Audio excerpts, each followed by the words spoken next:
em uma das bases aéreas mais movimentadas da Terra. Pronto. Ele já foi. Vamos logo.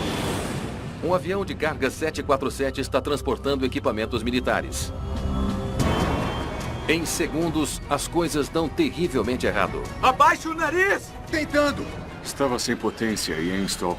Lembro-me de ter pensado, ele perdeu todos os motores. O acidente foi gravado, Minha nossa, olha isso. levando os investigadores ao que parece uma conclusão óbvia. Parece um problema com a carga. Nós realmente pensamos que sabíamos a causa do acidente, mas havia muito mais nessa história. Mas basta uma evidência ignorada para revelar aos investigadores que estavam errados.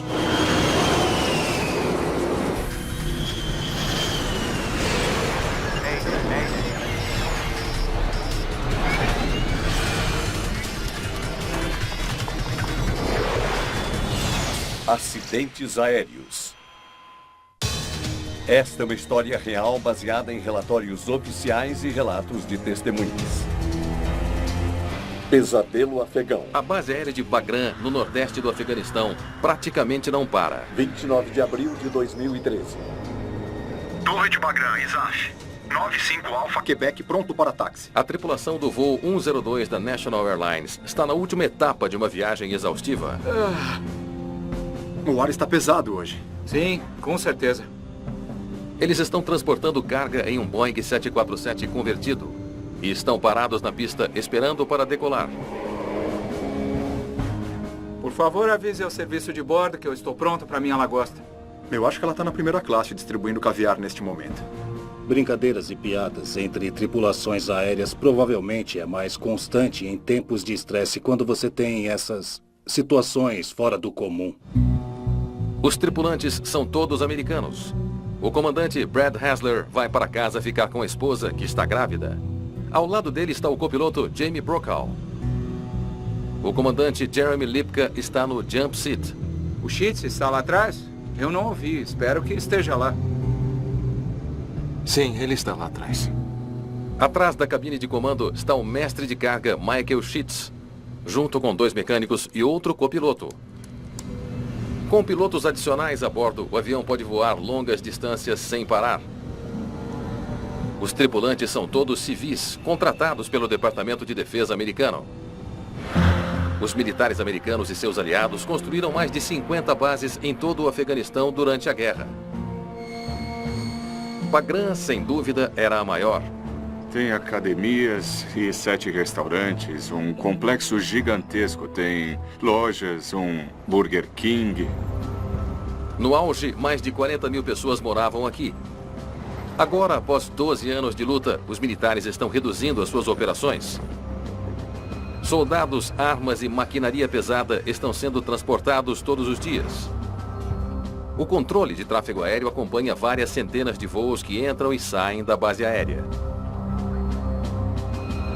Hoje, o voo 102 da National Airlines é apenas uma peça de um quebra-cabeça extremamente complexo. O plano de voo o levou de Châteauroux, França, para Camp Bastion, no Afeganistão, onde a tripulação embarcou 94 mil quilos de carga. Eles deveriam levá-la direto para Dubai, mas foram reencaminhados via Bagram. Faz mais de uma hora que a tripulação espera para partir. 5 Alpha Quebec, tenham sua autorização. Avise quando estiver pronto, entendido? Sim, vamos nessa. Finalmente, eles têm autorização para partir. Entendido. 95 Alpha Quebec.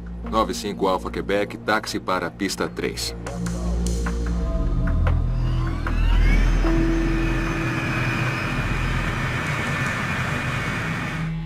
Os controladores precisam manter um olhar atento na pista de taxiamento lotada que o cargueiro 747 compartilha com outras aeronaves militares. 95 Alpha Quebec. Ceda passagem Passagem ao C-17. Deixe eu ir primeiro.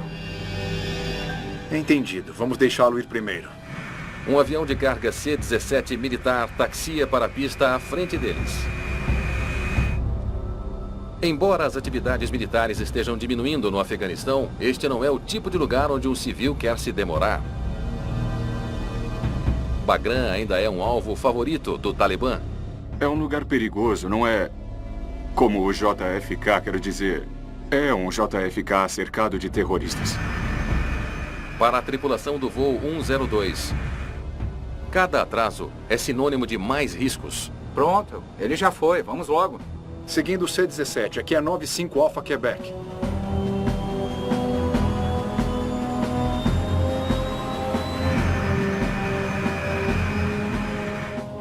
Checklist pré-decolagem.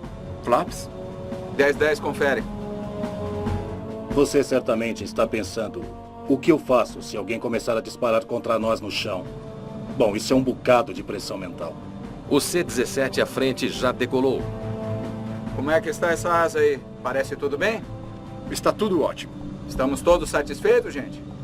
Sim, tudo bem. Eles agora devem aguardar a autorização de decolagem. Eles estão trabalhando há mais de 20 horas seguidas. Uma vez em Dubai, eles terão um descanso. No que me diz respeito, nós merecemos isso, cara. Sem descanso mínimo, eu estaria morto amanhã.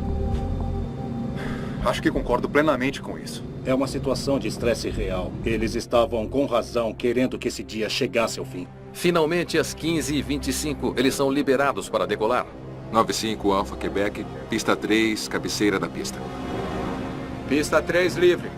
Preparar para a decolagem. O copiloto está nos controles para esta etapa final. Eles devem chegar em Dubai em 2 horas e meia. Quando você tem um atraso muito longo, quando você finalmente obtém a autorização para partir, é um grande alívio. Nesse mesmo momento, o jornalista militar Steven Hartov está na estrada perimetral da base, retornando de um dia de trabalho tirando fotos para uma revista. Decidimos que iríamos comer alguma coisa. E eu vi à esquerda do furgão um 747 branco e roxo, e eu me lembro de pensar, mas que avião lindo, porque ele parecia novo em folha. V1. Gira. Subida positiva. Recolher o trem. Recolher o trem. Ele se afastou de nós e começou a girar. E nesse momento, deu para ver que tinha alguma coisa errada. A subida é estranhamente acentuada.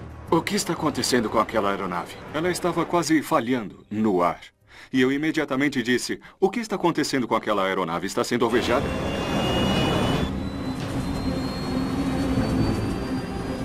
Continue a subir. Abaixe o nariz. Tentando.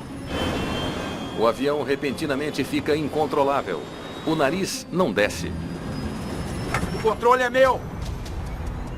Em questão de segundos, a tripulação está em modo de emergência. Se eles não conseguirem baixar rapidamente o nariz, o avião vai entrar em stall. Eles não estão muito acima do solo, portanto, eles não têm muito tempo para tentar muitas coisas. Ângulo de inclinação. Ângulo de inclinação. Ângulo de inclinação. Por um momento, o avião paira no ar suspenso. Então a aeronave pareceu se inclinar em nossa direção. E estávamos olhando para um 747 vindo na nossa direção. Pare o carro.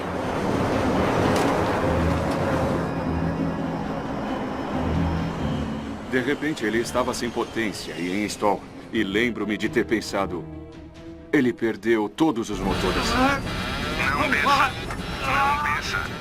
E em câmera muito lenta, ele foi direto para baixo e então achatou no chão. A explosão foi enorme. Formou uma nuvem em forma de cogumelo, como uma pequena bomba atômica. Foi gigantesca. Toda a base tremeu. Meu Deus! O que houve? Ele caiu. Ele caiu. O controlador também assiste impotente à medida que a aeronave cai. É o pior acidente de aviação civil na base aérea de Bagram. E eu só peguei uma câmera e tirei algumas fotos. Foi instinto, sabe? Instinto de fotógrafo. Ver aquelas pessoas morrerem foi duro. Foi duro.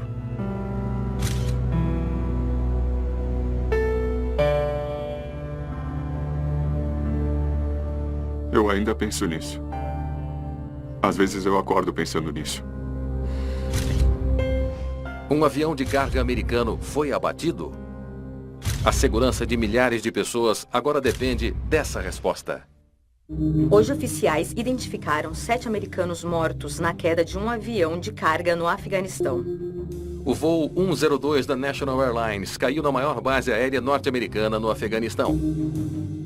Surpreendentemente, ninguém em solo foi atingido, mas a tripulação inteira está morta. Você pensa naquelas 7 pobres pessoas que estavam lá cumprindo o contrato e nunca voltaram para casa. A perda de vida é trágica em qualquer circunstância, mas quando é um companheiro de pilotagem, é realmente difícil lidar com isso.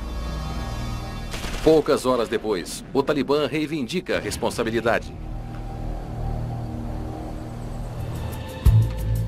Em meio ao espectro de um ataque terrorista, a NTSB é designada para liderar a investigação americana.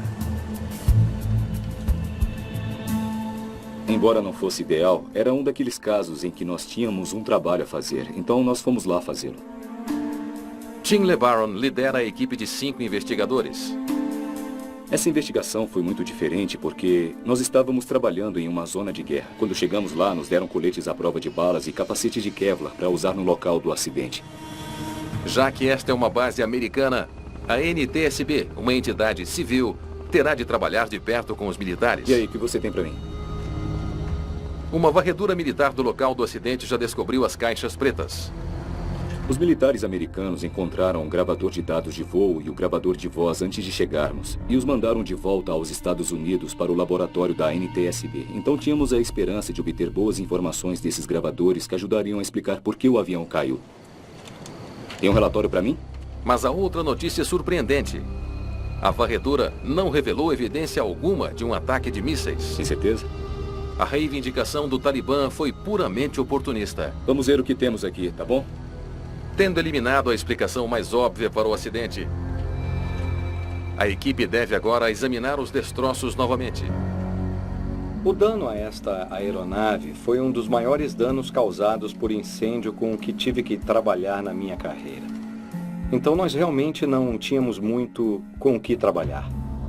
75% do avião foi consumido pelo fogo ou destruído por forças de impacto. Mas a importantíssima seção da cauda ainda está quase intacta.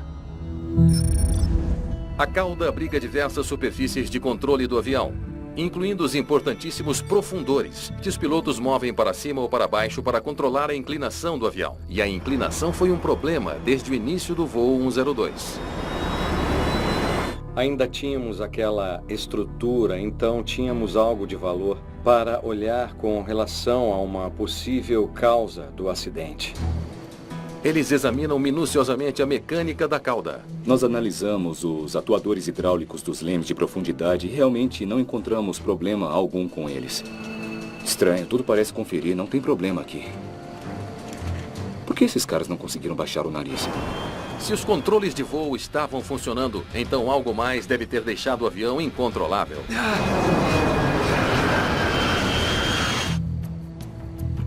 Cada fragmento de evidência é coletado, incluindo uma série de peças não identificadas encontradas na pista, a mais de 1,5 km do local do acidente.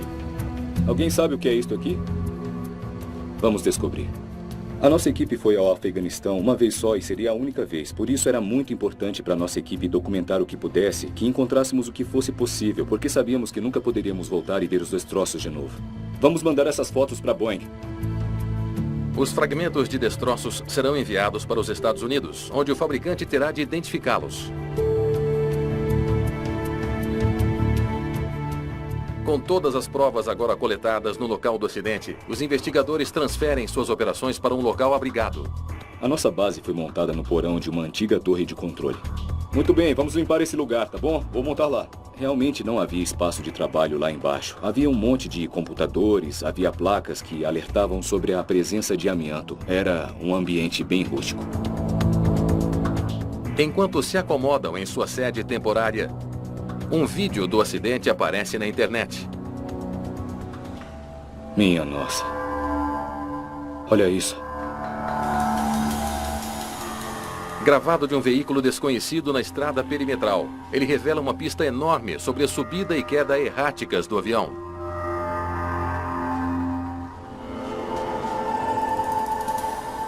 Parece um problema com a carga. O movimento da aeronave no vídeo sugere que estava levando peso demais. E que a carga fez o avião perder o equilíbrio. O peso é muito importante em um acidente de carga, mais do que em um acidente com passageiros, porque os passageiros têm um peso estabelecido, bem padronizado, há muito mais espaço ou margem de erro para trabalhar com peso de passageiros e bagagem do que quando você está levando carga. Um avião 747 cargueiro pode transportar praticamente qualquer tipo de carga. É responsabilidade da empresa de carga garantir que a aeronave não esteja acima do peso. Ouve-se frequentemente no ramo de carga. Você pede, a gente leva e às vezes a tripulação sabe de antemão o que vai carregar e às vezes é tudo de última hora. Algumas das primeiras perguntas foram: qual era a carga no avião? Estava cheio? O quanto era pesada? Examinando o manifesto de carga, os investigadores descobrem que o avião levava uma carga incomum. Veículos blindados chamados MRAPs, ou veículos protegidos contra emboscadas e resistentes a minas. Esses carros enormes, pesadamente blindados, podem suportar explosões de bombas em estradas. Eles até possuem rodas à prova de balas. A tripulação nunca tinha carregado esse tipo de veículo assim. Na verdade, a companhia aérea nunca tinha transportado os tipos de veículos que estavam no avião. O avião levava 5 MRAPs, pesando entre 12 e 18 toneladas. Cada veículo foi acorrentado a um pallet feito sob encomenda e fixado com correias ao compartimento principal do avião. A carga, nesse caso em particular, era muito pesada. Era a primeira vez que transportavam 5 veículos tão pesados. Pronto para inserir alguns números aí? Sim, continue. A tripulação pousou na base aérea de Bagram com uma carga total de 94 mil quilos. Então eles reabasteceram, aumentando a carga de combustível para 48 mil quilos. O peso zero do combustível é 1174. Os investigadores calculam o peso exato que estava sendo carregado. O peso máximo de decolagem é 395 mil quilos. Temos 94 mil quilos de carga, mais combustível.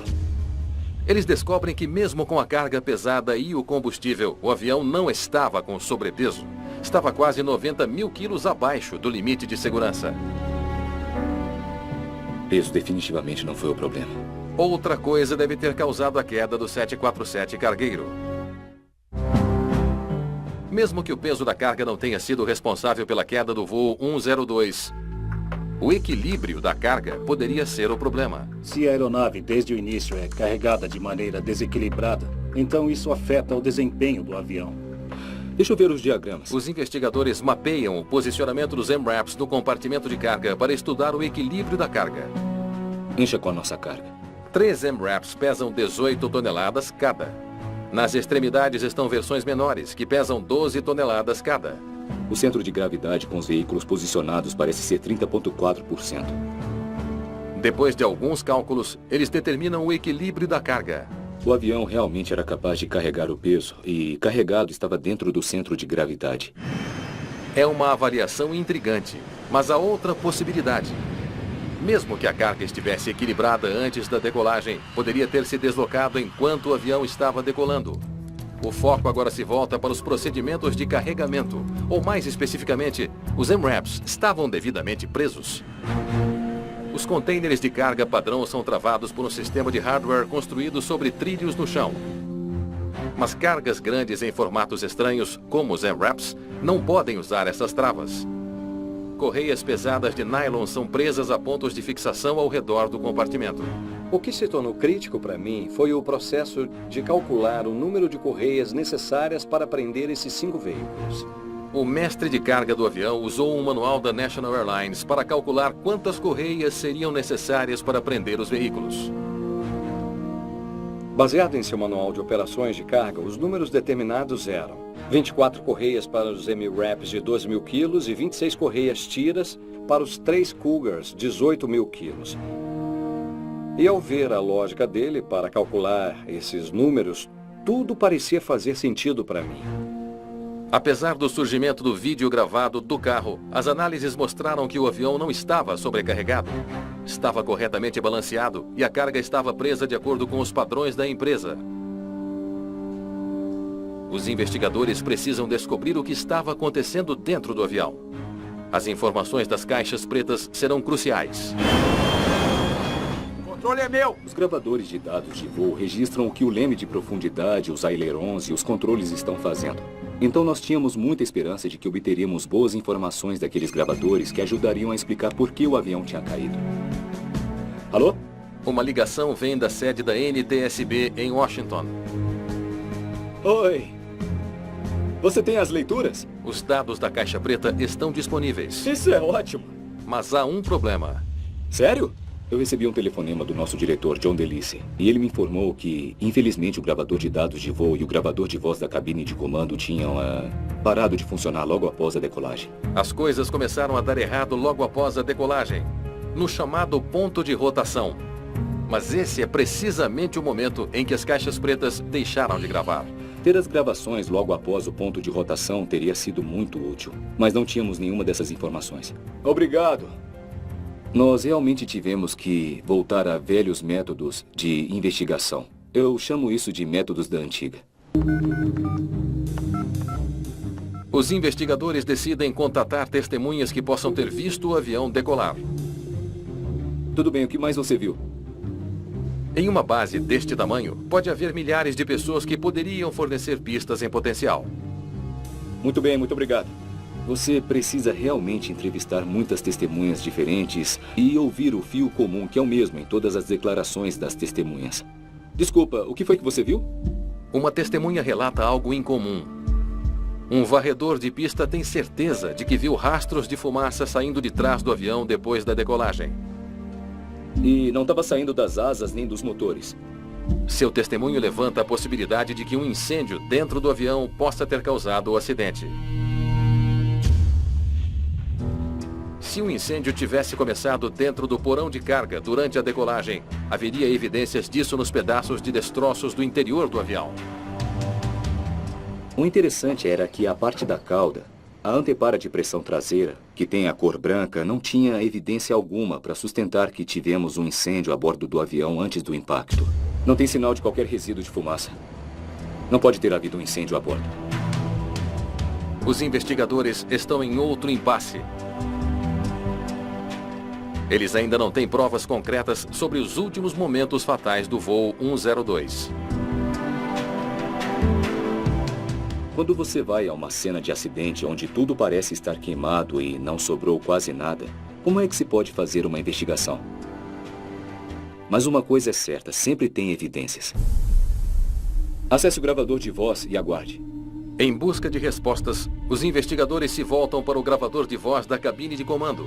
Ele parou de funcionar apenas 3 segundos após a decolagem, mas estava gravando durante a hora inteira que a tripulação esperava na pista.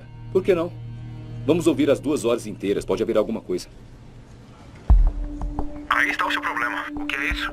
Parece que o copiloto está mostrando alguma coisa ao comandante. Aí está o seu problema. O que é isso? Uma das malditas correias arrebentou. Pare aí. O gravador de voz sugere que o copiloto encontrou uma correia partida dentro do porão de carga. Continue. Então você vai botar mais correias naquela coisa? Bom, parece que só se deslocou. Se moveu? É, eu só apertei as correias. Caramba, uma daquelas coisas realmente se moveu? Então ouvir a tripulação dizer que a carga tinha se deslocado e também que uma correia tinha partido, isso chamou a nossa atenção. Continue.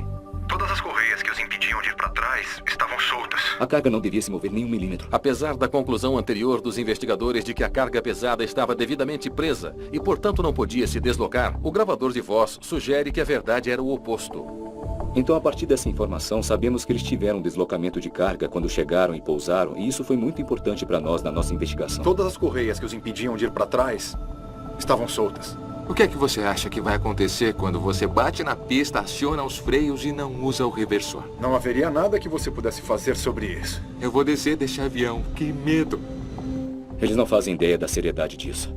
Realmente, a tripulação não está treinada nem equipada para saber se as correias são adequadas para a carga. Eu espero que, em vez de apenas substituir a correia, ele esteja reforçando mais a correia. Sim, ele está apertando todas elas. Pare. Ele seria o mestre de carga Michael Sheets. O mestre de carga em uma operação é o responsável pela segurança da carga. Então, todo mundo depende dele. E aí, cara? Jogou aquela outra correia fora? Você colocou mais algumas? E quanto eles se moveram? 5 centímetros? Eles só se moveram 5 centímetros porque as correias são de nylon. Essas coisas são tão pesadas que você pensaria que elas provavelmente não se moveriam, não importa o quê. Eles sempre se movem. Tudo se move. Então, se essas correias não estavam bem presas, o veículo de trás pode ter se soltado na decolagem. Se essa carga mudar durante a rotação, acabará com um problema de inclinação. Os MRAPs se deslocaram após a decolagem? Para responder a esta pergunta, a equipe deve encontrar um meio de recriar os eventos no porão de carga nos momentos que antecederam o acidente.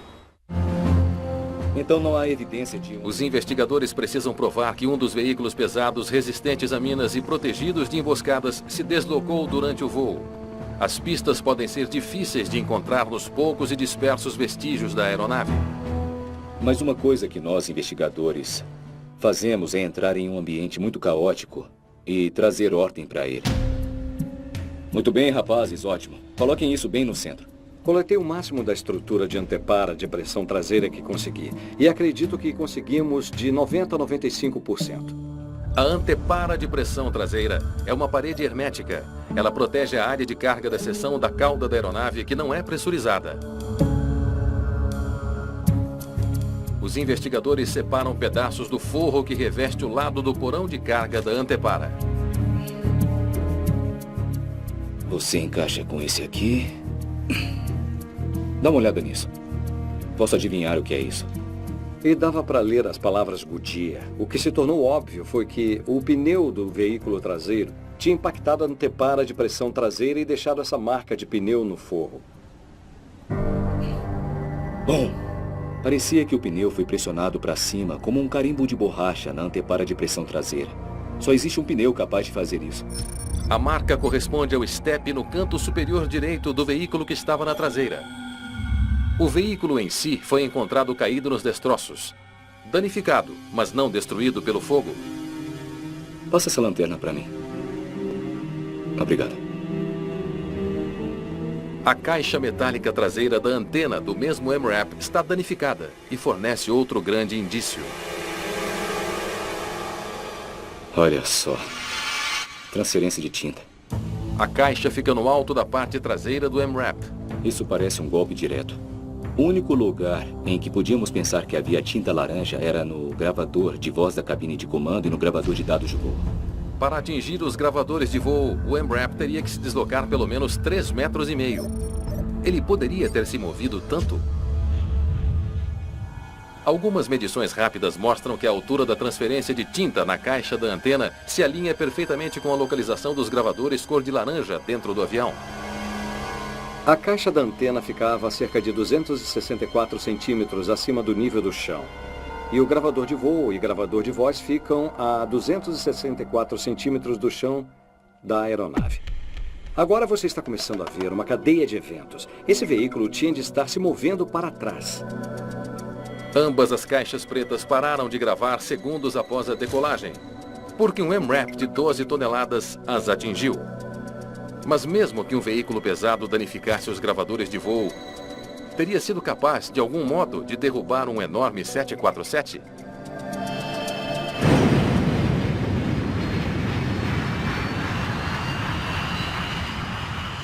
Os investigadores voltam-se para o único destroço que restou para examinar: a coleção de peças não identificadas encontradas na pista. Esses itens foram todos recuperados da pista na área perto do ponto de taxiamento para o voo. Girar. Na base aérea de Bagram, a pista se estende por mais de 3 quilômetros. As peças foram descobertas no local onde a aeronave decolou, a 1,5 km do local do acidente. Não se sabe que relevância, se houver alguma, elas podem ter. Onde estavam essas peças no avião? Elas vieram da seção do nariz? Elas vieram da parte de trás do avião? Qual era a sua função no avião? Especialistas da Boeing conseguiram identificá-las. Vamos ver isso. Tubulação de retorno hidráulico. Uma das peças, um pedaço de tubulação partido, vem do sistema hidráulico número 2. Deixa eu ver o diagrama do sistema hidráulico. O 747 tem 4 linhas hidráulicas que alimentam os sistemas de controle da aeronave. O sistema hidráulico número 2 transporta fluido ao longo do piso e através da antepara de pressão na traseira do avião. O tubo corre por aqui. O sistema hidráulico número 2 opera um dos 4 painéis do leme de profundidade do avião. Os painéis controlam a inclinação da cauda da aeronave. Se o veículo se deslocou para trás e atravessou a antepara, pode ter atingido a tubulação hidráulica, afetando o controle do avião. Muito bem, pode iniciar. Os investigadores decidem dar uma olhada mais atenta no vídeo gravado do carro.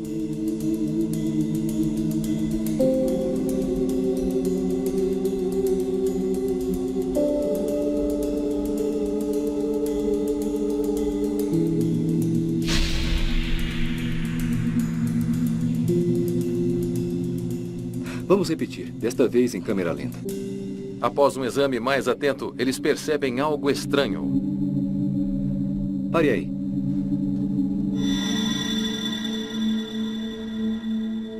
Avance um pouco mais.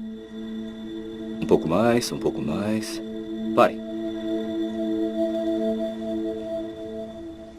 Mas o que está acontecendo? Tem uma coisa errada com o trem de pouso.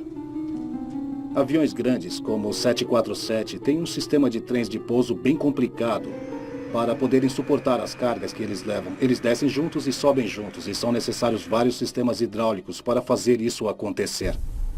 Os sistemas hidráulicos que controlam o trem de pouso também regulam várias outras partes do avião, incluindo superfícies de controle que afetam a inclinação. Usando um software de animação, os investigadores criam uma cópia digital do 747, com os seus 5 conjuntos de trem de pouso. Agora vamos comparar o modelo com o vídeo.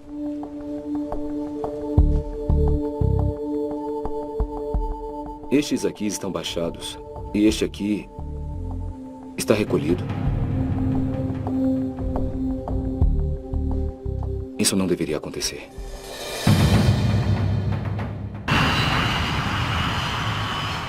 Subida positiva. No voo 102 da National Airlines, um dos últimos comandos registrados refere-se ao trem de pouso. Recolher o trem. Recolher o trem. Mas depois desse comando, nem todos os trens se recolheram. Quando vejo uma configuração de um avião com parte do trem de aterrissagem recolhido, parte dele para baixo, eu imediatamente penso que eles tiveram uma falha hidráulica de um ou mais dos sistemas hidráulicos.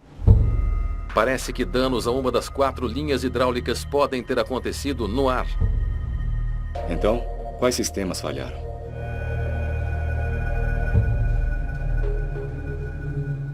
Trem de pouso da fuselagem.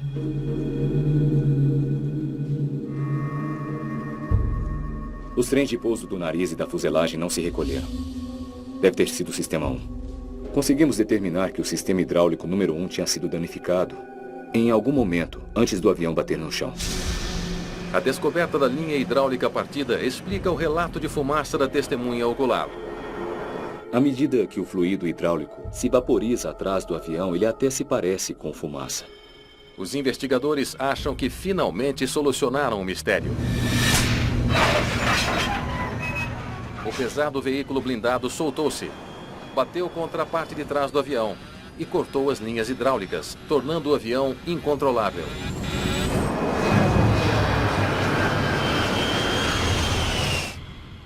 Depois de 11 dias em Bagram, os investigadores estão prontos para ir para casa. Tudo o que resta a fazer é encerrar o caso com uma simulação em Washington. Nós realmente pensamos que sabíamos a causa do acidente, mas havia muito mais nessa história. Na sede da NTSB em Washington, eu estou feliz por voltar. Os investigadores estão se preparando para finalizar o caso. Tudo o que eles têm a fazer é comprovar a sua teoria de que um sistema hidráulico danificado tornou impossível para os pilotos se recuperarem da subida íngreme. Então, uma vez que voltamos aos Estados Unidos, o próximo passo era fazer simulações e encenar o cenário do acidente. Primeiro, eles criam um modelo do 747 com 2 sistemas hidráulicos quebrados para testar o deslocamento de carga. O chefe do grupo de investigações de desempenho, Tim Burt, supervisiona as simulações.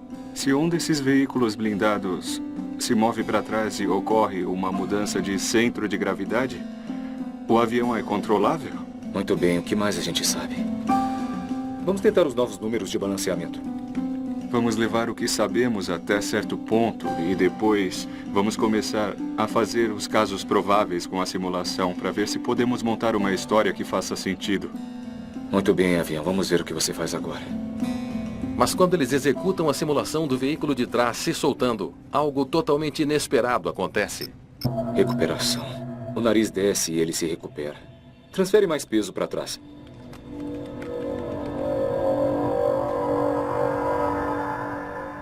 Recuperação. Agora empurra o centro de gravidade um pouco mais. Vamos tentar isso.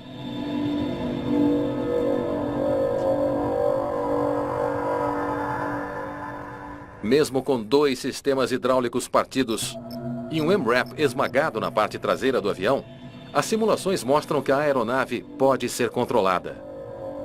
Tem alguma coisa aí que não estamos vendo. A teoria que parecia tão sólida no Afeganistão é descartada. Então, nós começamos a coçar a cabeça. Havia algo mais que não estávamos vendo.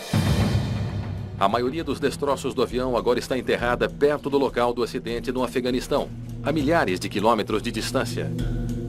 Somente peças seletas foram enviadas aos Estados Unidos para análise. Os investigadores devem examinar fotografias do local em busca de novas provas que possam explicar o que causou o acidente.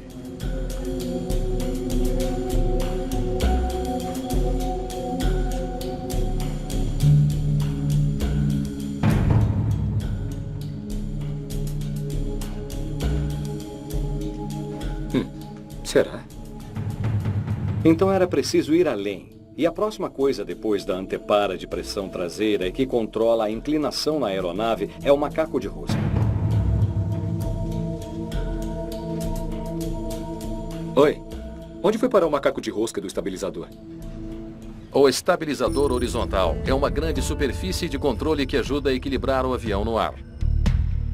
O macaco de rosca, cerca de 2 metros de altura, abaixa e eleva a borda do estabilizador em resposta aos comandos do piloto.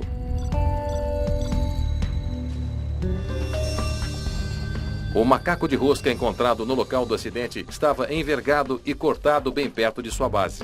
A explicação mais provável parece ser que o dano ocorreu no impacto. Mas, para ter certeza, ele foi enviado aos Estados Unidos para testes. Ficamos surpresos ao descobrir que esse macaco de rosca fora empurrado para trás e por isso se soltou do avião. Os resultados mostram que o macaco de rosca estava dobrado para trás, o oposto de como ele deveria ter dobrado na queda. Então isso levantou a grande questão. Por quê? O que poderia tê-lo empurrado para trás?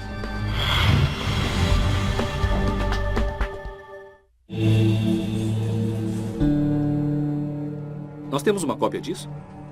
Para descobrir o que poderia ter atingido o macaco de rosca, os investigadores consultam um diagrama da seção traseira do avião.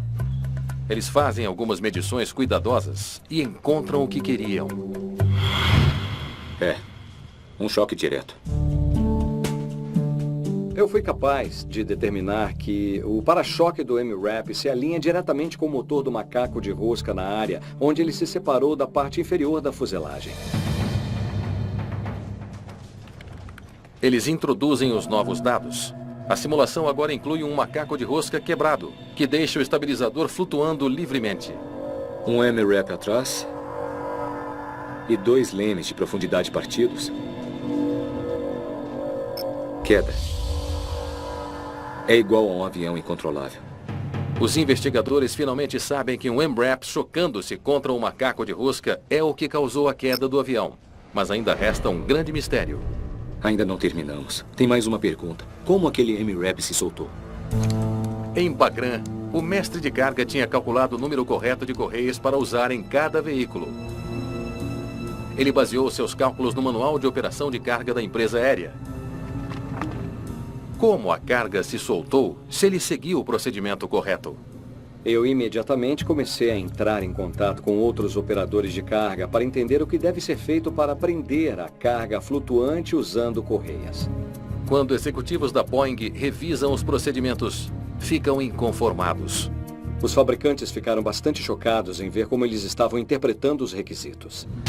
Para se obter a capacidade de carga máxima de cada correia, ela tem de ser presa em um determinado ângulo. Alterar o ângulo altera a capacidade da correia. A companhia aérea não tinha escrito isso em seu manual. A Boeing, quando você lê o manual deles, eles dizem que se você puxar uma correia diretamente, vamos dizer que suporta 1.500 quilos. Mas se você subir para um ângulo de 45 graus, suporta ainda menos. E se você puxá-la em um ângulo de 90 graus, suporta 0. O manual da National Airlines dizia que, independentemente do ângulo, cada correia pode suportar 2.200 quilos. Os próprios cálculos da Boeing revelaram que o voo 102 da National Airlines decolou com menos da metade das correias necessárias em cada veículo. No máximo, elas poderiam suportar um veículo MRAP. E aí, cara? Os investigadores não culpam o mestre de carga Michael Sheets. Ele tinha pouco treinamento. Ele não tinha certificação. Sem saber, ele baseou os seus cálculos em um manual falho. Eu sinto muito pelo mestre de carga nessa situação. Os dados, os manuais que ele tinha para seguir estavam incorretos. Então ele não tinha como acertar nessa situação. Mas o deslocamento de carga em si não teria derrubado o avião. O acidente ocorreu, em última instância, porque o MRAP deslizou e danificou o estabilizador horizontal. Se perder o estabilizador horizontal, você não será capaz de controlar esse avião e a sua inclinação. Esse foi um evento incontrolável. Sem o estabilizador horizontal, os comandos dos pilotos conduziram o avião ao oposto do que eles queriam. Um comando para baixar o nariz, de repente fez com que o avião se inclinasse para cima. Há uma desconexão total entre o que você está fazendo como piloto e o que o avião está fazendo. E deve ter sido apavorante. Eu realmente não posso imaginar outra reação além de puro pânico. O relatório final da NTSB conclui que a causa provável do acidente foram os procedimentos inadequados da National Airlines para prender cargas. Ele conclui que a contenção imprópria do veículo da parte de trás permitiu que se movesse, batendo no anteparo de pressão traseiro, danificando os dois sistemas hidráulicos e o estabilizador horizontal, tornando impossível para a tripulação recuperar o controle do avião.